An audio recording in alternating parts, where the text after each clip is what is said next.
Assalamualaikum warahmatullahi wabarakatuh.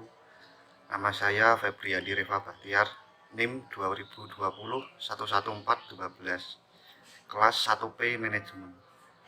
Saya akan menerangkan video tentang ekonomi Islam. Ekonomi Islam merupakan istilah yang sering digunakan untuk mendeskripsikan sistem ekonomi yang berbasis pada Al-Quran dan hadis. Nama lain ekonomi Islam adalah ekonomi syariah. Sebutan ekonomi syariah juga tak lepas dari sumber sistem ekonomi yang berbasis syariah, yaitu Al-Quran dan As-Sunnah. Sebenarnya penggunaan istilah ekonomi Islam tidak steril dari air.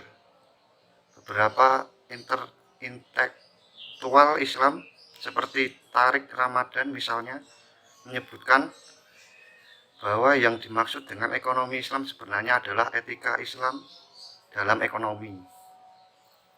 Artinya, apa yang membedakan sistem ekonomi Islam dengan yang lain adalah prinsip etisnya.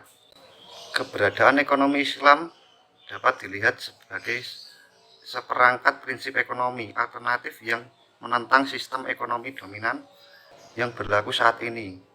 Kita tidak bisa memahami definisi ekonomi Islam tanpa memahami prinsipnya. Prinsip ekonomi Islam merupakan produk dari wahyu dari Allah Subhanahu wa Ta'ala yang disampaikan pada Nabi Muhammad SAW.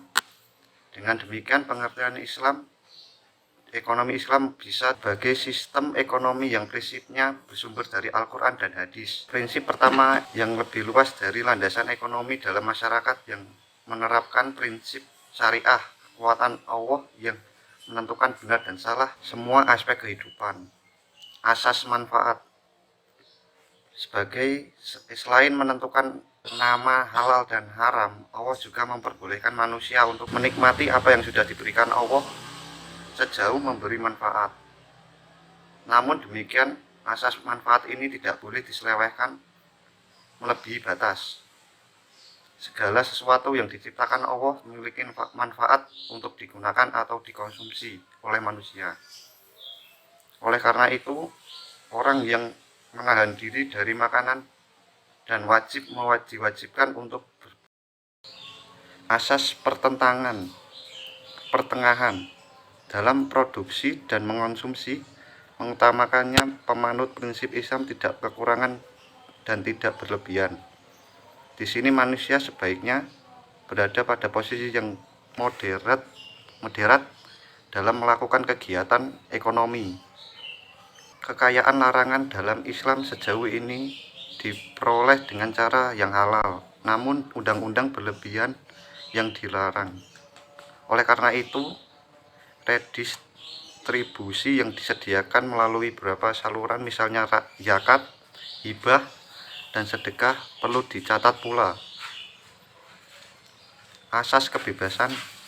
Prinsip ini berkaitan dengan prinsip sebelumnya, yaitu manusia memiliki kebebasan untuk memiliki harta menjadi hak milik pribadi dan kekayaannya. Prinsip kebebasan ini membedakan ekonomi Islam dengan sistem ekonomi komunis. Komunisme tidak mengakui hak.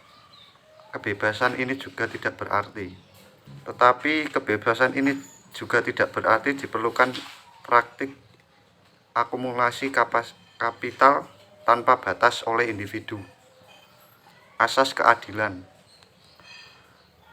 Prinsip kelima ini disebut dengan keadilan dalam ekonomi Islam menjadi etika dasar sebagai bentuk kegiatan ekonomi. Keadilan dengan kata lain, beberapa contoh transaksi ekonomi Islam yaitu syariah, mubarabah, bani al-mubarabah. Sekian dari saya. Jika ada tutur kata yang salah, saya minta maaf. Wassalamualaikum warahmatullahi wabarakatuh.